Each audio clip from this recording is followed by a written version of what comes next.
So the crazy thing about the Green Bay Packers is that they've had two straight losing seasons, and I don't really remember the last time that happened. I think the last time that happened was in the late 2000s, maybe, when during the end of the Brett Favre era.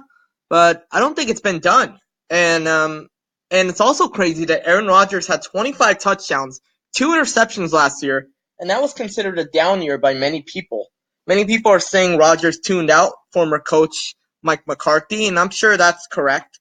But I'm sure that's possible. That's what I meant to say. But I think the Packers will have a new energy here, and they have a new head coach, and they'll be ready to play. Their new head coach's name is Matt LaFleur, and they're going to be looking to get rid of all the old demons that plague them, and hopefully have a winning season.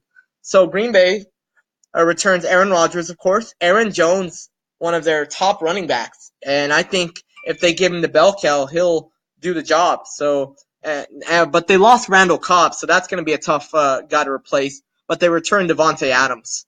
So, with that having been said, let's take a look at the Packers' schedule and how they're going to do. How I think they're going to do. They start the year in Chicago, and if Aaron Rodgers plays like his old self, and if the Packers can hold on to the lead, I think the Packers have a chance to win in Chicago. But because it is the home opener and the first game of the year in general for the entire NFL season, I think the Bears take this one to start season 1-0. Green Bay will be 0-1 to start the year.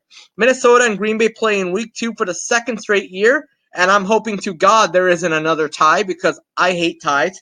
If you hate ties, then you're normal. If you don't, then you're weird. The Packers will get this one. They'll get a victory at home against the Vikings. Week 3, the Broncos coming to town. I see the Packers again rolling. So you see where this is going. The Packers off to a 2-1 start. Eagles coming to town for a big Thursday night showdown. And as I said in the Eagles video, I believe the Eagles can win this game. I think they have the talent to take down the Packers, but the Packers are going to be rolling high, feeling good about themselves. I think they beat the Eagles in week 4. Week 5, they head to Arlington to take on the Dallas Cowboys.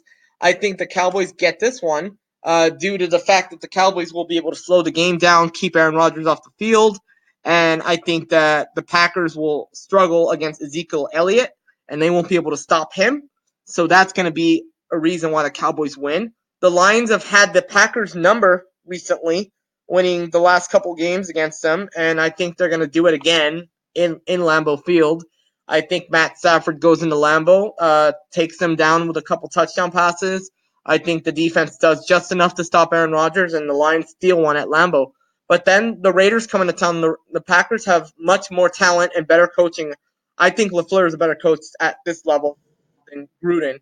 I think the Packers will be able to take this one down and beat the Raiders down. Then they have to go to Kansas City, which is probably the worst place to visit this year, especially this late in the season, middle of the season. And I think they have trouble, and they lose to the Chiefs on the road to fall to 4-4. They go to Carson to take on the Chargers. They fall to the Chargers. Bosa and Ingram are too much for Aaron Rodgers. The Packers host the Panthers, and I think the Packers take this one at home in a very close game in a battle between Cam Newton and Aaron Rodgers.